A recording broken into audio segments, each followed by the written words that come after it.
Olá, boa noite. Inscrições abertas para o vestibular da UFO. São mais de 1.600 vagas. Hospital de Clínicas tem vagas para técnicos. No estúdio, a gente fala de testes em animais na indústria e na ciência. O Jornal da UFO está no ar.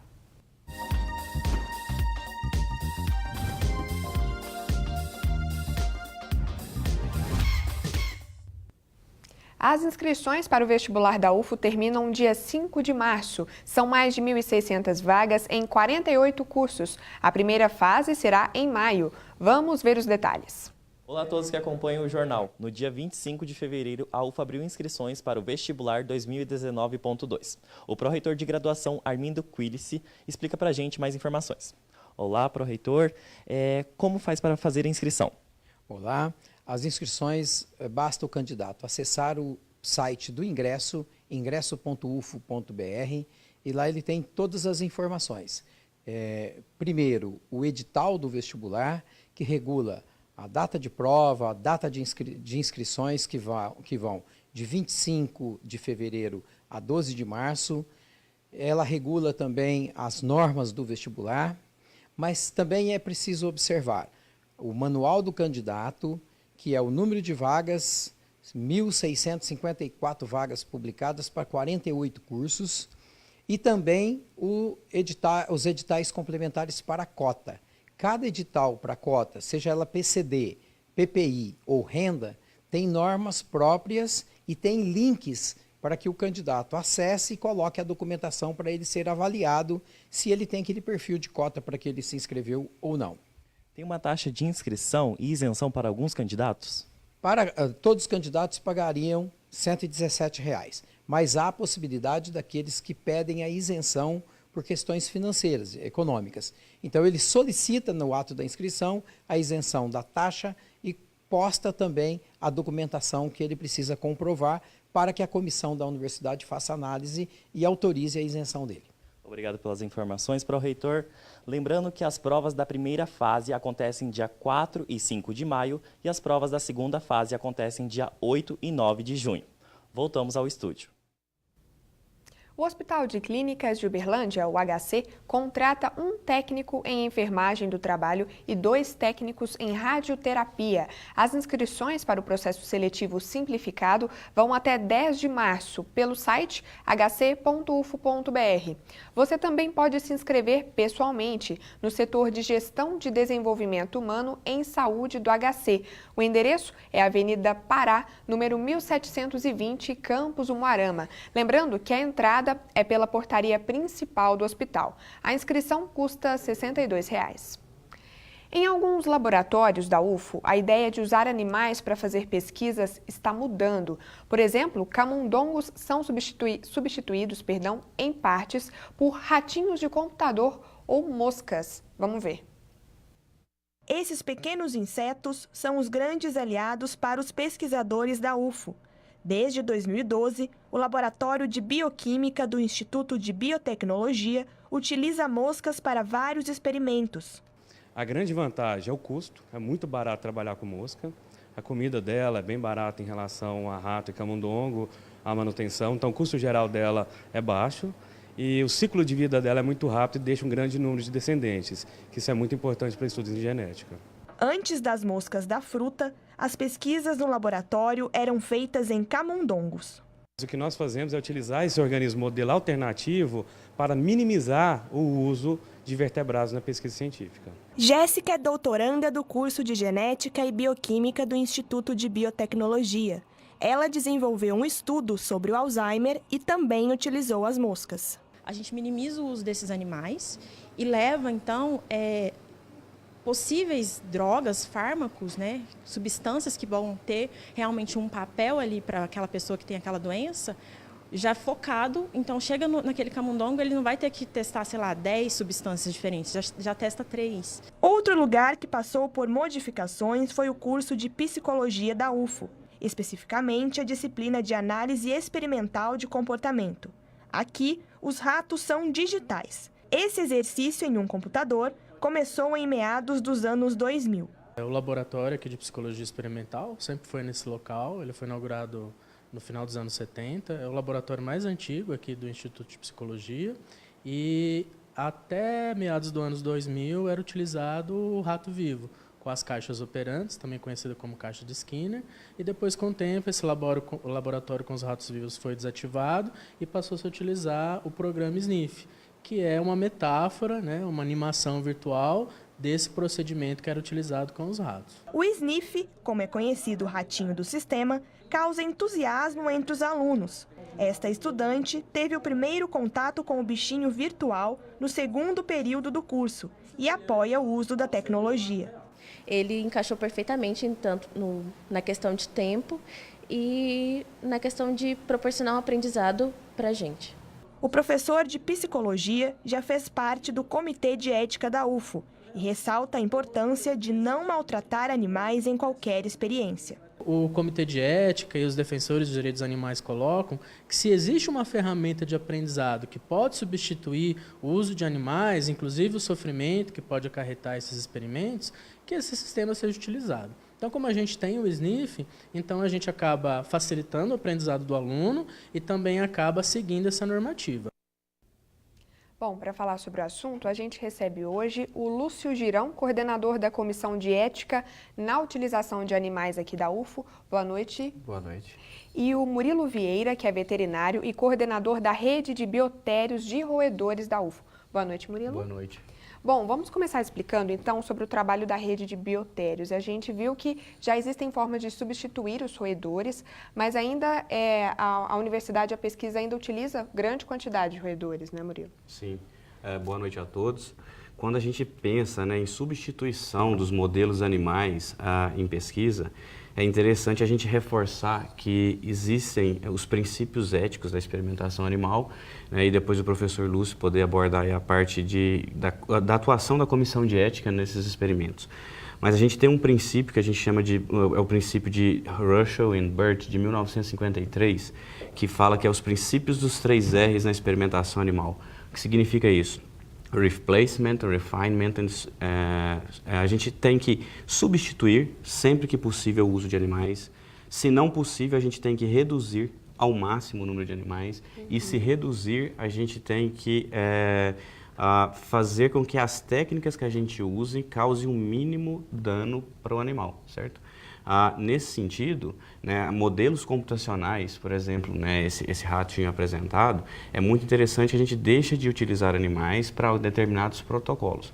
Mas se a gente pensar desde a chamada lá do jornal, né, que a gente viu, é possível substituir completamente o uso dos animais? Eu afirmo que não, categoricamente. A gente não consegue hoje substituir. Por isso nós estamos organizados na UFO na forma de rede. E essa rede foi criada justamente para atender uma legislação que a gente tem hoje, e a gente fizer um estudo histórico nos últimos anos, a gente vê que em 2008 foi um ano marco, onde se criou a Lei Arouca, que foi proposta, né? Essa Lei Arouca, ela dá a garantia do direito dos animais. E aí a gente tem um decreto depois de 2009 que regulamenta um órgão, que é o CONSEA, que é o Conselho Nacional de Controle da Experimentação Animal.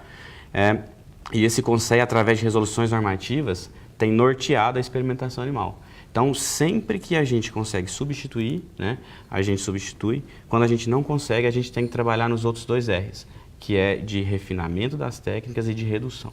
Certo. Lúcio, quais os critérios observados pela comissão? Como é que é avaliado? O que precisa para a pesquisa, de fato, poder usar animais?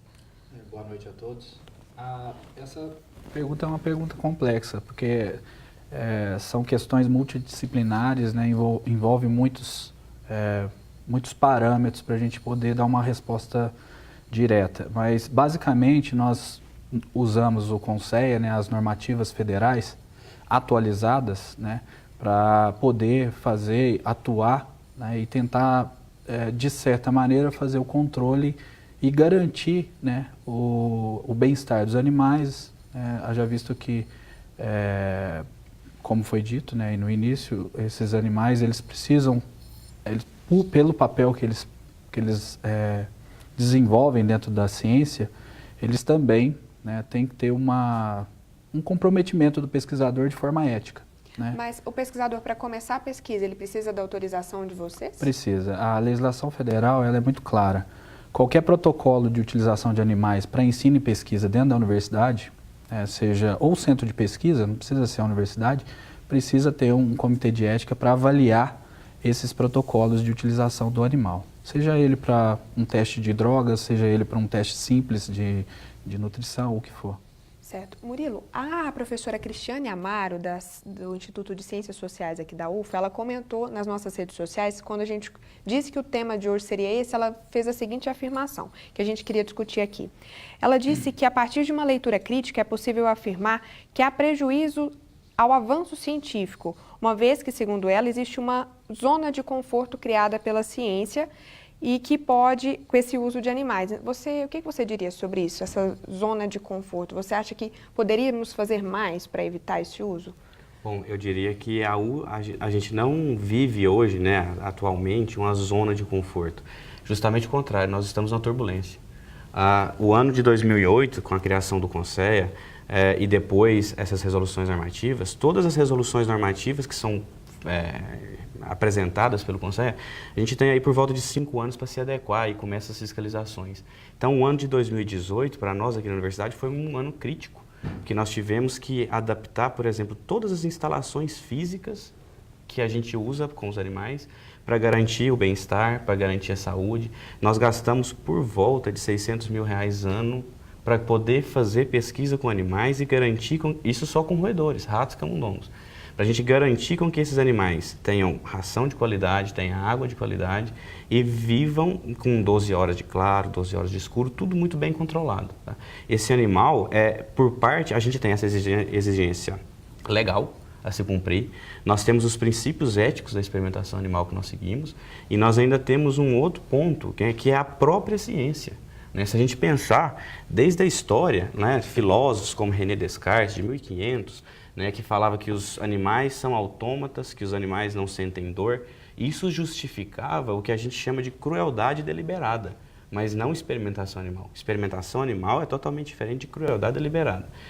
Depois a própria ciência mostra isso. A gente vê a teoria da evolução, se nós viemos de um primata, se a gente sente dor, o inferior também sente. Então a lei hoje é muito clara. A lei é feita para os cordados. Se temos na autocorda uma criança, ou um cachorro, ou um rato, a gente tem que pensar que a dor que esse ser vivo é submetido é a mesma dor que a gente sente. Tá? E além disso, a gente já tem vários e vários estudos na atualidade que mostram que um animal que está em sofrimento num protocolo experimental, aquele resultado não é confiável. Então, por isso, a gente trabalha tanto para que esse animal seja utilizado, mas da melhor forma possível. Certo. Lúcio, como é que funciona? Você comentou que o pesquisador precisa comunicar à comissão que vai fazer a pesquisa. Existe também um processo inverso de fiscalização do que já vem sendo feito? Existe sim. O CONSEA, que é o órgão federal que nós estamos vinculados, ele rege que a CEUA ela tem o caráter de fiscalização. Então, a CEUA ela faz fiscalizações, ela pega protocolos, ela avalia, vai no campo, né? No caso a rede do REBIR, né? Nos auxilia, emite relatórios. Baseado nesses relatórios, nós fazemos uma estatística do uso do animal, verificamos se os protocolos estão coerentes e, quando há uma divergência, nós vamos no campo e avaliamos isso na presença do pesquisador e dos pesquisadores. Já aconteceu de identificar problemas? Sim, acontece às vezes, mas esses problemas são classificados de menor intensidade e de menor problema relacionado ao bem-estar do animal. Certo. A gente já volta a falar sobre o assunto. No próximo bloco, uso de moscas para investigar o câncer. Tem ainda a previsão do tempo. A gente já volta.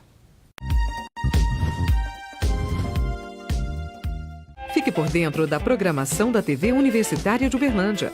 Conteúdos educativos e culturais e também científicos. Acompanhe, dê dicas, faça sugestões. Aproveite o espaço que também é seu. TV Universitária de Uberlândia. Educação e cultura é aqui. Fique por dentro da programação da TV Universitária de Uberlândia. Conteúdos educativos e culturais e também científicos. Acompanhe, dê dicas, faça sugestões. Aproveite o espaço que também é seu. TV Universitária de Uberlândia. Educação e cultura é aqui. Fique por dentro da programação da TV Universitária de Uberlândia. Conteúdos educativos e culturais e também científicos. Acompanhe, dê dicas, faça sugestões. Aproveite o espaço que também é seu. TV Universitária de Uberlândia. Educação e cultura é aqui.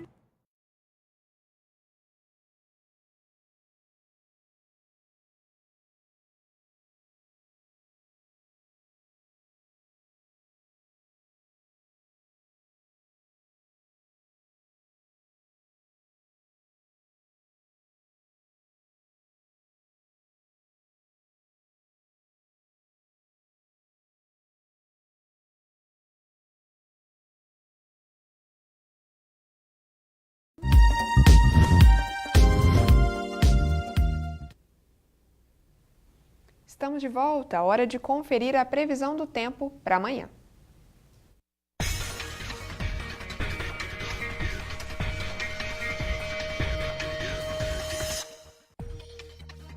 Quinta-feira nublada e com temperaturas amenas em Uberlândia, com chance de chuva durante todo o dia. Mínima de 19 graus e máxima 26. Dia com temperaturas mais baixas também em Patos de Minas. Mínima de 19 e máxima de 26 graus. A possibilidade de chuva à tarde e à noite. Monte Carmelo tem possibilidade de chuva durante o dia todo e o tempo fica nublado. Os termômetros marcam entre 19 e 28 graus. Quinta-feira chuvosa em Ituiutaba. Apesar do tempo nublado, o dia fica quente. As temperaturas ficam entre 22 e 30 graus. Em Rio Paranaíba, a temperatura mínima é de 18 graus e a máxima 28. Céu nublado durante o dia e pancadas de chuva à tarde ou à noite. Vamos saber agora mais detalhes de como e por que são usadas as moscas da fruta que a gente viu na reportagem do início do jornal. A gente conversou com a pesquisadora Ana Bonetti para entender. Se você quer testar qualquer tipo de produto para maquiagem ou para tratamento como medicamento mesmo, se você estiver utilizando um animal vertebrado, você precisa ter autorização de um comitê de ética. Como que você obtém isso? Você escreve um projeto, você visa de qual instituto você é, como você pretende desenvolver aquela pesquisa, quais os resultados que você vai estar pretendendo e como você vai divulgar depois esses resultados e principalmente como você vai agir com o animal para que não haja sofrimento, o que é correto, né? Com o invertebrado não há necessidade de autorização por um comitê de ética. Então nós optamos pelo invertebrado não só por isso, nós não estamos atrás de facilidade, nós estamos atrás de um modelo biológico eficaz. E o modelo biológico que nós utilizamos aqui nesse laboratório é a abelha e drosófila, tá? Que é a mosca da fruta. E nós temos principalmente aqui uma linhagem dessa mosca da fruta que desenvolve câncer. Câncer, como o humano, na verdade é um clone de células. É um conjunto de células iguais que aparecem no corpo todinho da mosca na forma de verrugas. Por exemplo, um dos produtos que nós testamos é a melatonina. Você escuta falar, melatonina a gente usa para induzir o sono, é muito bom, e é mesmo. Mas também é utilizado como fármaco eficaz no tratamento de paciente terminal de câncer, para dar uma qualidade de vida melhor para o paciente terminal. Só que aí você usa numa dosagem bem mais alta do que aquela que é usada normalmente para indução de sono. Então, nós estamos testando para ver, será que a gente, nessa mosca, também, essa dosagem que é utilizada em humano, utilizando nessa mosca que vai desenvolver esses tumores, vai diminuir o número de tumores, vai diminuir a frequência de tumores, vai diminuir o diâmetro do tumor. Então, nós pretendemos essas respostas com isso daí. Murilo, e as moscas, elas sentem? Bom, a gente tem, né, como, se a gente comparar o nosso país em relação aos outros, como a Inglaterra, nós temos aí, comemoramos no ano passado, 10 anos da Lei Arouca, que a gente, se a gente for ver, garante o direito dos animais, mas vem lá a primeira parte da lei falando sobre animais que possuem notocorda. E a gente comentando então, e os insetos, né? Esses insetos, né, em países como o Canadá e na Inglaterra, o pessoal já tem começado a discutir como esses insetos interpretam, talvez a forma de interpretação da dor. Tá? Um sistema que a gente talvez pode traduzir para menos complexo do que o sistema neural que os mamíferos, que os indivíduos que têm notocorda apresentam. Por isso, né, ainda no princípio da experimentação animal dos 3 R's, quando a gente consegue substituir um outro modelo, além das moscas, que a gente tem usado muito, é um peixe zebrafish, aquele peixinho que a gente encontra no pet shop, um que tem uma risquinha. Né? Aquele peixe tem sido utilizado para os estudos dos mais diversas áreas da pesquisa. Nós estamos criando na UFO um biotério de zebrafish, porque enquanto um peixinho custa 60 centavos, um camundongo custa R$30. E além disso, a gente está usando um animal que, teoricamente, interpreta os processos de dor de uma forma diferente. Né? Tanto é verdade que empresas que fazem pesca e solta utilizam o animal. E isso, então, seria uma ausência de bem-estar, né? O animal está sendo fisgado a todo tempo.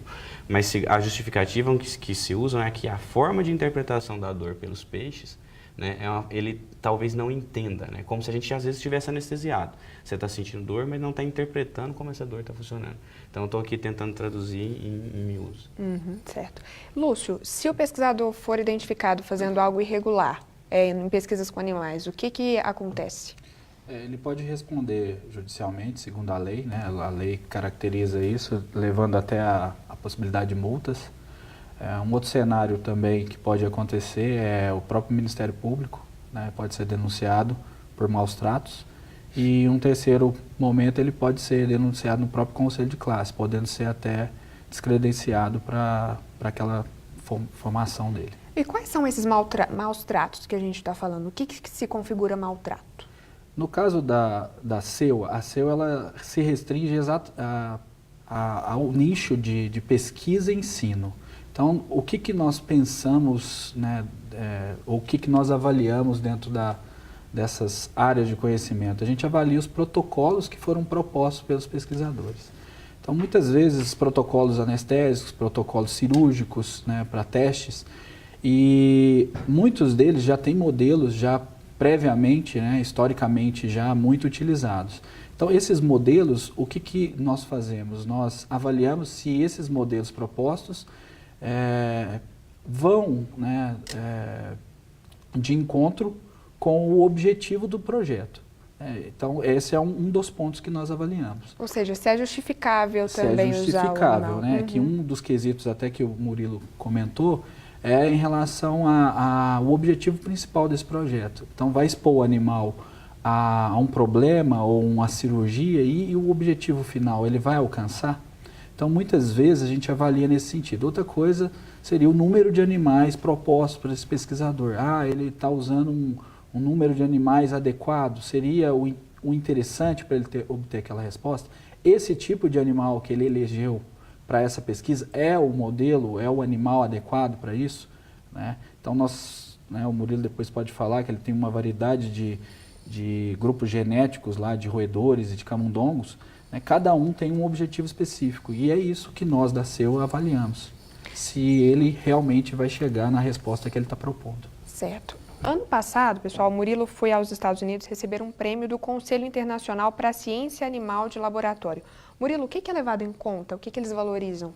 Bom, esse órgão, né, o ICLAS, ele dá aos pesquisadores, uma vez por ano, um pesquisador da América do Sul, um da América Central, um da América do Norte, que que tem uma atuação na área de ciência de animal de laboratório. Então, eles avaliam principalmente o seu currículo e a sua capacidade no seu retorno desse congresso, que é o maior congresso do mundo na área de ciência de animal de laboratório, poder disseminar no seu país esse tipo de conhecimento que você adquiriu lá. Então, como é o maior congresso nessa área do mundo, a gente discute lá, né, além de receber essa premiação, principalmente métodos alternativos. E aí eu gostaria de apresentar a nossa preocupação enquanto UFO com isso, né, que a gente vai realizar agora um evento dia 30 de maio, 30, 31 de maio e 1º de junho, que um dos pesquisadores que me concedeu o prêmio lá, que é o Rick, da Universidade de Drexel, vai estar aqui com a gente fazendo uma palestra de abertura sobre métodos alternativos ao uso de animais. Então, a gente tem, por exemplo, no Brasil hoje, né, teste de corrosão de córnea. Né? Todo medicamento que vai ser exposto, ou todo produto de beleza, um shampoo, alguma coisa que vai para o comércio, tem que ter, né, uma certificação de que não vai dar, por exemplo, lesão de córnea nos usuários. Hoje, a gente já tem validado pelo CONSEA teste de corrosão de córnea em córnea de bovinos. Então, um dado do IBGE, se a gente pegar no ano de 2017, em um trimestre do ano, nós abatemos 8 milhões de bovinos para consumo de carne. Então, a gente já tem técnicas que a gente consegue pegar o olho desse bovino que foi abatido para consumo, levar para o laboratório e fazer um teste de corrosão de córnea. Ao invés disso, a gente deixa de usar, por exemplo, coelhos, que a gente usava para fazer o teste de corrosão de córnea. Certo. Lúcio, a rede de biotérios de roedores da UFO, ela fornece, né, digamos assim, uma média de 12 mil roedores por ano, não é isso, Murilo? Sim. Eu queria saber de você como é que é a situação na UFO, o cenário. Que tipos de animais são utilizados mais comumente nas pesquisas e a quantidade em geral, se ainda é muito? Sim. Em termos de roedores, né, eu acho que até o Murilo depois poderia confirmar para a gente, mas seriam os ratos Wistar, né? Em termos de camundongo, acho que os Balbicê, né, que são os mais utilizados, talvez uma outra variedade. Então, são animais especificamente utilizados para protocolos, mas eu queria deixar muito claro que esses 12 mil animais, eles não são utilizados somente para pesquisa, eles são utilizados para outros fins, por exemplo, a alimentação de outros, de répteis, por exemplo, né, de cobras que nós temos aqui, serpentário. Então, esses 12 mil animais, eles não são necessariamente utilizados para pesquisa e nem necessariamente para ensino.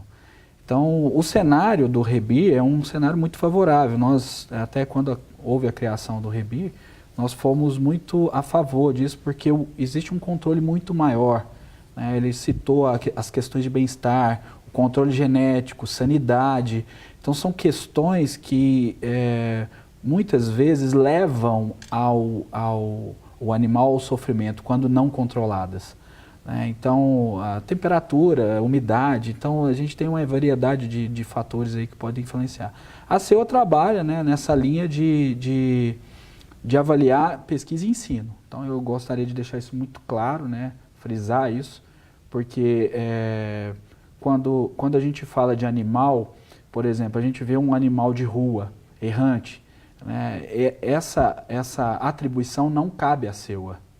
Então, eu queria deixar isso muito claro para o telespectador. Não é uma denúncia para a CEUA que vai resolver o problema de um animal errante. Nós atuamos, a nossa esfera de atuação é muito específica. É ensino e pesquisa.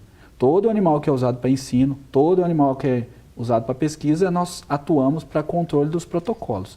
Sejam roedores, sejam bovinos, sejam suínos, sejam aves, né? A gente está sempre voltado para essa linha, né? Inclusive, existem leis específicas para ensino também. Então, protocolos que vão ser utilizados por professores para ensino, eles devem passar pela CEUA. Ainda existe uma restrição, ainda existem especificações na lei. Então, não são todas as situações que são aceitas para ensino. O animal vai ser exposto a uma cirurgia e o aluno, eu vou dar um exemplo, né?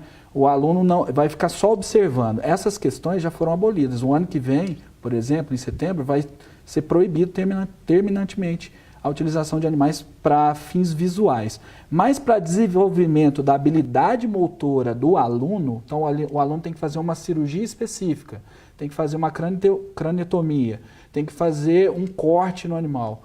Aí sim, essas questões são aprovadas e são regulamentadas. Aí nós, como CEUA, temos que atuar para controlar isso. Certo. Tá? Murilo, para fechar, na sua opinião, caso não houvesse pesquisas com animais ou uso deles para ensino, nosso cenário seria diferente, pensando em medicamentos e em avanços da ciência?